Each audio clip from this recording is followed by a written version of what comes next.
Welcome into a For What It's Worth breakdown episode. I am your host, Calvin Silvers, and we are going to break down the Monday night football game between the Kansas City Chiefs and the Tampa Bay Buccaneers. This was everything you could ask for in a Monday night football game. We got extra football. We had 2 stars at the quarterback position. It was a lot of fun. Now I'm going to break down what we saw, and it was pretty impressive from the Chiefs. This is the first time that I felt the most confident in the product I saw from the Kansas City Chiefs this season. Now, I know they have a win against the Baltimore Ravens, but still, just the overall how the team looked and the aspect of the team, this was the most confident I felt this season. Let's talk about first the importance of third down conversions and how the Chiefs are just so efficient this year at converting third downs. They're just simply unstoppable. The Chiefs were an unbelievable 12 for 18 on third downs on that Monday night game, and all 4 of their touchdowns came on third down. So not only were they converting, they were getting touchdowns on third down. And they now lead the league. After that Monday night game, they actually jumped over the Tampa Bay Buccaneers, and they now sit at first in the league in third down conversions, 53%. Now, Mahomes' greatness, we know it's above and beyond. And as I was mentioning, the team didn't just convert, they were scoring touchdowns. And Mahomes didn't just convert on third downs. He was 11 for 13, 10 first downs, and 3 touchdowns on third down.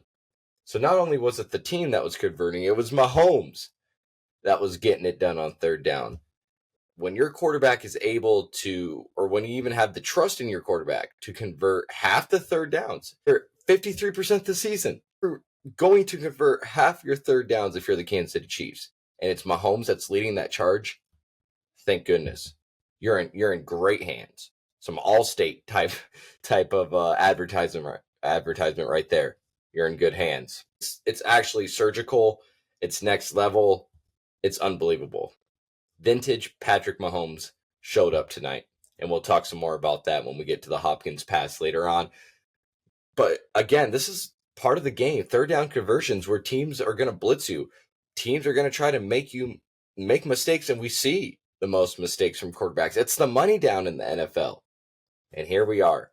If you're the Kansas City Chiefs, converting 53% of the times. Mahomes was 11 for 13 tonight and 10 first downs and 3 touchdowns on third down. It's scary what the Chiefs can do. Third and long, third and short, third and medium, it doesn't matter. It's scary what this team can do. And the beautiful return of Travis Kelce. People earlier in the year were saying, is he washed? That was the question being raised. And we put that to rest here on Monday night. Plain and simple. Kelce had a career high 14 receptions. No touchdowns, but 14 receptions for 100 yards. That's, as I mentioned, a career high for him in the regular season. Lifeblood of the offense on Monday night. Mahomes' safety blanket. He has been Mahomes' whole career. Again, tonight, the safety blanket, as I mentioned, no touchdowns. He just knows how to move the chains. And when Kelce is getting this volume, it just tells you that the Chiefs' offense is running through him. Lose all these receivers? That's fine. Travis Kelce can go back to. The offense is back, running through him, back to Mahomes' safety blanket. Mahomes feels confident, can feel the trust.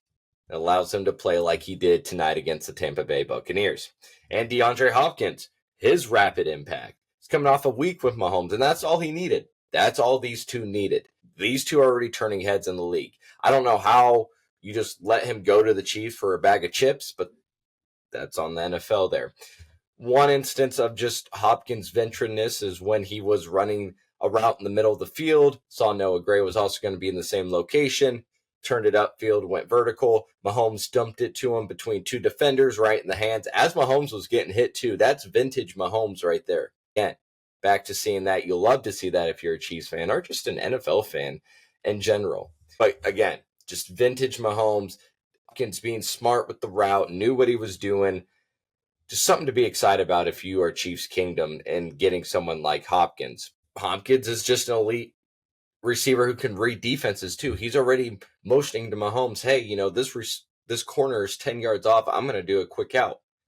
Mahomes trusts him, respects it. They already have the connection there to do that. It's crazy how fast these two have grown together in the short amount of time. And with the season going on, bearing none of them get hurt, because we saw Mahomes and his little ankle thing today, this could be a dangerous duo. You get Pacheco back later down the line. Kareem Hunt is really carrying your running game right now, doing a fantastic job at that position. We'll get more into that here in a second. But the question is, can you double team Kelce? Can you double team Hopkins? That's going to leave Worthy open, who had a quiet night tonight. Didn't see much from him. It's going to be confusing for defenses if this kind of duo or these kind of dynamics stay the way they are right now.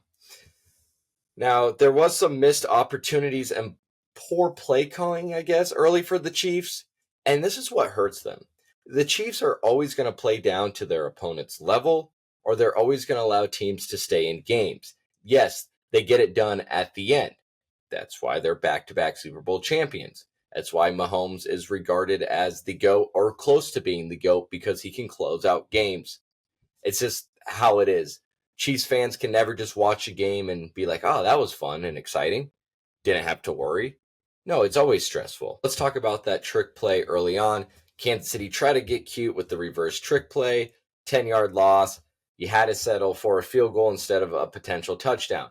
Then you had the sideline miss with Mahomes and Worthy, a connection you should have. Worthy had a big chance for a play. Mahomes then gets sacked later on. That pushes them out of field goal range. So early on, you have to settle for 3 points when really you had momentum and or chances to not get field goals, or at least get 6 points instead of 3. That could have changed the dynamic of the game. Obviously, wouldn't have resulted in overtime play. Just hitting that other, or not getting sacked and getting pushed out of field goal range, could have made it a little more comfortable for the Chiefs. Again, not necessarily costly in the sense that the Chiefs won, and the fact that the Chiefs offense is lethal when they're rolling, and the fact that the Chiefs can just get this done. I don't know how they do it. They just can. But when you start getting cute or you miss on the small things, that's why the Chiefs can never just put a team away. Even if it is the Bucs. Not saying that the Bucs aren't a good team, but they're heavily hurt, which we haven't even talked about yet. Now let's go to Tampa Bay. They also had missed opportunities and questionable decisions. They had penalties that pushed them back. More specifically, the second drive in the second half, they had 2 that put them behind the chains. That resulted in not being able to capitalize off momentum, because you're coming off a touchdown drive yourself. You started off the second half with the touchdown drive, have an opportunity to get another touchdown, but yet 2 penalties put you behind the chains. You have to settle for a field goal. And honestly, too, I maybe should have started with this. Why don't you go for 2? Why don't you go for 2 points after that touchdown on the last drive? I just don't understand it. You're on the road against the undefeated Chiefs. You're either way, Mahomes is going to. Now, I get it. If you go for the 2, you convert it. That makes Mahomes have to be more aggressive, and the Chiefs have to be more aggressive. So maybe, and we see what happens there when you give even 13 seconds to Mahomes. I still would have went for it. The weather conditions weren't the best. That could have played a factor for Mahomes. I'm acting like weather is going to stop this man, but you never know. And what do you have to lose? You're 4-4. You don't have anyone on your offense. You relied on your tight end all night to get it done. Your receivers didn't show up until that final drive. Just go for 2. You don't even know if you're going to get the ball. You don't even know if you're going to get the ball in overtime. It's the regular season overtime rules. You don't know if you're going to get the ball. And why would you bet, or why would you risk your chips, per se, against Mahomes in overtime, or against Mahomes that needs a leading drive in the fourth or overtime? Why would you try to bet against that? You go for 2. You go for 2 points.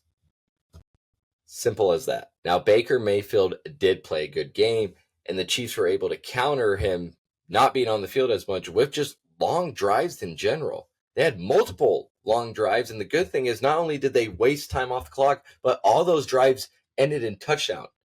They had a 15-play one that ended in a touchdown, a 12-play drive, a 10-play drive, an 11-play drive. All those drives resulted in touchdowns. So yeah, you're wasting 6, 7, 8 minutes off the clock, and you're adding 7 points each time. Kareem Hunt, he came up clutch.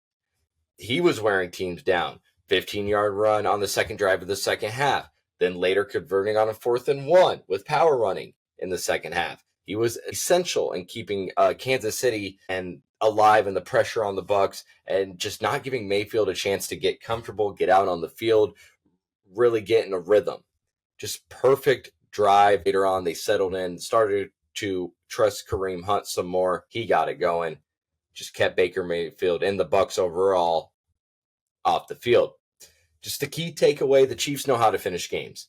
We've seen it time and time again, and it was once again proven on Monday Night Football. When it came down to crunch time, Hunt's 106 rushing yards and game-winning touchdown in overtime, it sealed the deal. As I mentioned, he came up clutch really in that second half. When Mahomes is at the helm, you just don't bet against Kansas City. They have the ability to grind out the game, as I mentioned, with those long drives, and in overtime. The overtime was I believe, the 10-play drive. Grind out a game with solid run game. Just makes them super dangerous. Once again, a coin toss decided it. That's why you go for two. Don't let Mahomes get the chance to play you in overtime. He's going to end it right away. He's going to end it the chance he gets the ball. So it's going to happen. It's just going to happen. Chiefs won the coin toss. Mahomes was 5 for 5 in the game-winning drive. As I mentioned, Hunt with the touchdown plunge. Execution as a team, they get it done. Do not let Mahomes get the ball in overtime. Whenever chance you may get. Like I said, he could have went down the field with 20 seconds left. But if you ever get a chance to end it against the Chiefs and Mahomes, do it. All right. That was the breakdown of the Monday night game between the Kansas City Chiefs' victory in overtime against the Tampa Bay Buccaneers. Chiefs formula, it's a dangerous one. They can be an elite offense, but it's the little things that really matter. Mahomes, his third down efficiency, Kelce's consistency, Hopkins' rapid use in the offense and ability to connect with Holmes. It's all dangerous. It's what makes the Chiefs' ability to execute at the most critical moments. And it's what's going to make them, to this point, virtually unstoppable. And Tampa Bay did have some missed chances. They couldn't overcome penalties, whether it was against them or maybe some missed ones against the Chiefs. Not going to go too deep into that one, but there may be a missed call or two here that could have went against the Chiefs, but just overall missed opportunities. Some questionable decision-making, not going for two, but Otten, Mayfield, really good performance from them too when you don't have Mike Williams or Chris Godwin or really anyone to step up for you on the receiver end for Baker Mayfield. That was a breakdown episode. Go ahead, if you haven't already, follow all our social medias. We're on TikTok, Instagram, Twitter, Spotify, YouTube. Just type in For What It's Worth podcast. Go ahead, subscribe, like, comment, share, do whatever you guys can. I really appreciate it, and the rest of the team really appreciates it. Until next time, have a good one.